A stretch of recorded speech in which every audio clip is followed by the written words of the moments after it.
to M just fine, then make a U-turn somewhere around Q, then have to go back to like the number 4, and then like a side street to exclamation point, then end up asking you for a direction somewhere between S and W, and then you make it.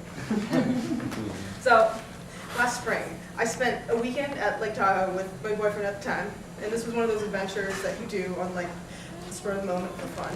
And at the end of our trip, we decided that we would, swing by this fundraiser for a friend of his, and it was hosted in this really, supposedly this beautiful ranch in the foothills. I thought, sure, it shouldn't take too long.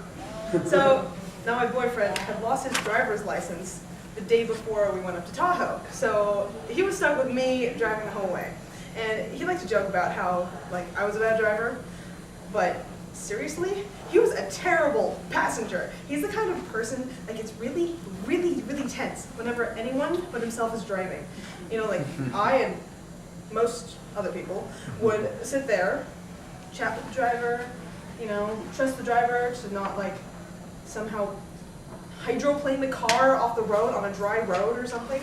But he has like spasms in the passenger seat, and he gets his face like he's perpetually constipated and like scared to try and relieve himself. And he just has to like focus, very focused.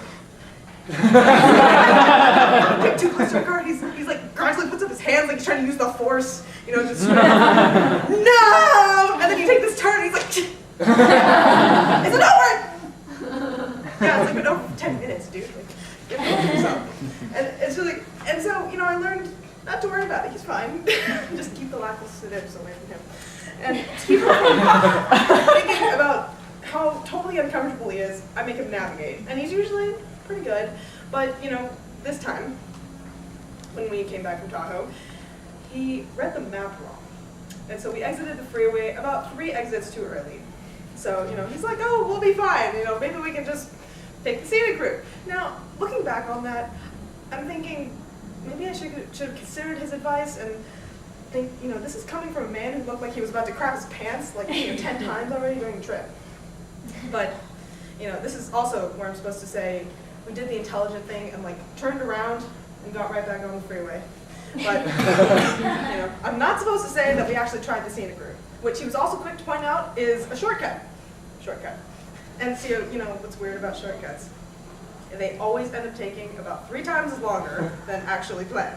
So we drove around these really windy, hilly back roads for a while, got turned around over and over again. And to ask for directions, we stopped at these really janky little stores along the way, and all the proprietors had these like long, gristly beards and shotguns leaning up against the back wall, and they all had this like slow drawl when they talked, slowly walk in. Well, don't you two look as just like a pickle in a bowl of cucumbers.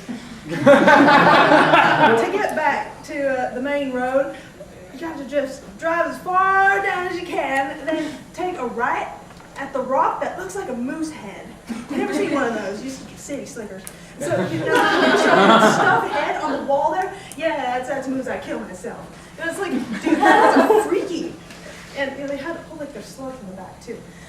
But needless to say, we were still lost after getting directions from him. And along the way, my boyfriend tried to teach me how to drive better on windy, hilly roads. And it seems pretty simple. You come in with your foot on the brake, and then you lift up as you come off.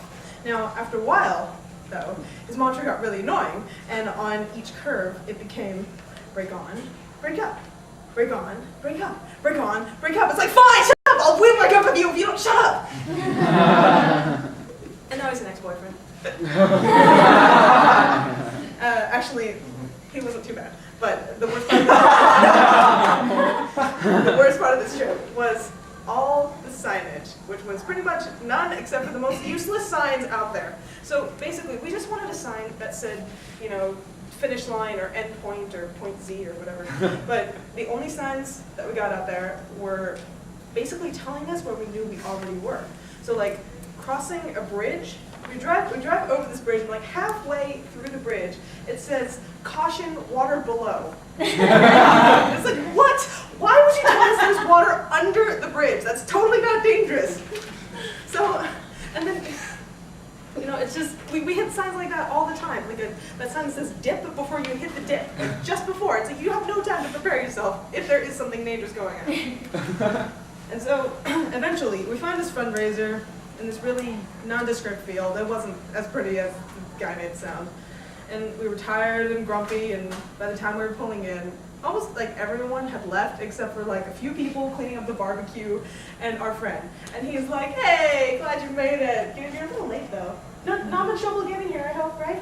And all you can do is just look at him and just say, no, we're fine. And then, you know, I think they just gave us some leftover sandwiches out of pity and sympathy. So we made it home eventually. And that's it.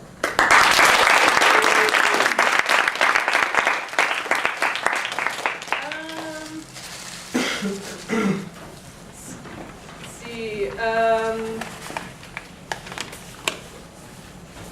Katy, what? No, sorry. No, Katy Perry once said that this person is like a firework. And Jasmine. Oh wait, yeah, you already went. Yeah. Right. Okay. Never mind. Not you. Not a firework? Like a sparkler.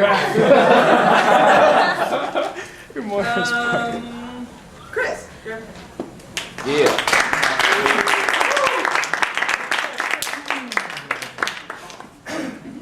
Hey guys, how's it going? Great. Oh, good. So like, I was thinking the other day that like, near-death experiences are like kind of a trip. You know what I mean? Like, nothing ever really like goes back to normal after. I had a near-death experience a couple days ago. Actually, it was like 10 years ago, but like, it's still, like there's still a couple of days in between there. And like, so what happened was we went to a friend's ranch, and they had ATVs there. And my brother had just learned how to drive, and he was like, "Hell yeah, let's go!" And we drive off and we go. And so we're going around, we're having fun. It's ATV time, and we're like, "All right, we're gonna go for one more lap."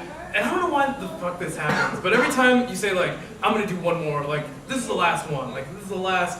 Even if it's like, this is the last donut I'm gonna have, like some weird shit's gonna happen when you eat that last donut. Like all of a sudden, like cops are gonna come and beat you for it. Not sure why that happens. But, so we won't go on the last one, and the last turn left, we fly off.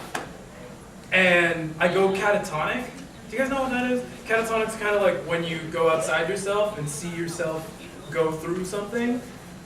And it was fucking awesome. I don't know if you guys have ever gone catatonic before, but like, I wish I could live my life catatonic. Like, that'd be pretty badass. It'd be like a fucking third-person shooter.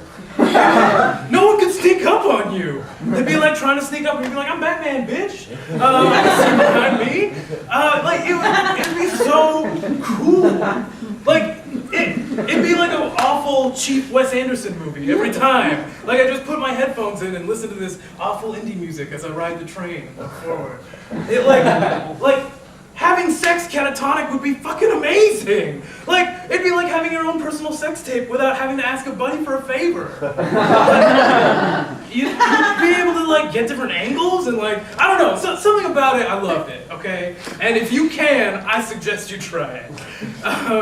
So anyway, going back, I look outside myself and I see myself flying off this ATV with my brother, and we go right through barbed wire, like, not on top of it, not below it, like between the two things. I was like bigger than the barbed wire. I don't know how we made it through. But anyway, so like I wake back up and I see through my own eyes now, and I was like, fuck, that was awesome. And I wake up and I'm like, holy shit, where's my brother? And I look and he's calling for me. And I'm like, all right, he's alive, he's got everything, time to check on me now. And I look to my right, and nothing. And I'm like, sick! I'm fucking Superman, guys! This is some divine intervention shit! I got nothing. I'm fucking King Kong ain't got shit on me. And then I look to my left and I'm like, oh fuck. Maybe I shouldn't have celebrated so quickly. And like the way my shirt is in the wind, like I can't feel my arm, and like it looks kind of like that, so I can't see the connection. And I'm like, well, fuck, my arm's cut off. Right? It's gonna be a weird day. And like I scream because like I'm 10 years old, so don't expect me to be a man about it. So I scream. And I think about like all the stuff that I can't do because I have one arm now. And like, it's the stupidest shit. I don't know why. Like, it was like, I was like, I can't play PlayStation. I can't like do throw-ins at soccer. I can't give people hugs. And now that I like look back on it, like you could do all those things. I don't like it'd be weird. Like you'd have to like move, like I'm sure you could move the joystick when it's stuck. And like throw-ins, you just use one hand. Like it's not, you can still have both feet and use one hand. Hug people, I side hug people every goddamn day. I don't know why that was a concern for me. I don't know. But then like it blows back and obviously I don't have a prosthetic. So my arm's cool. And I'm like, all right, we're cool. Sorry guys, I made a big scene for nothing. Blood's just gashing out of my inner elbow. So then, like, we go to the hospital, but we're on a ranch, so it takes about an hour to get to a hospital. So I'm in the car, practically bleeding out. And like, I don't know if you guys have ever bled out before. So let me explain what it's like. Especially in a car, like if you're waiting for an hour and you're bleeding out, like every song choice is like super awful. Because you're like, yeah, this is good, but like, I don't want to bleed out to it. You know? Like, yeah, I like Ricky Martin, but like, I don't want to die to this shit. So like, everything's like not as great as it is normally. Because it's like, there's a lot of pressure. So I go to the doctor, get some stitches, 27, and it's all good. I'm all fine. He tells me I was like an inch deeper. I would have had to get this arm cut off. Inch deeper, this one would have gone paralyzed instantly. And I was like, tight, I'm lucky. Someone's looking out, bro, someone's looking out. And then like, I come out with this. I don't know if you guys have noticed this. This is pretty awesome. It's a face scar. And it's really cool, because like in high school, I went to a really ghetto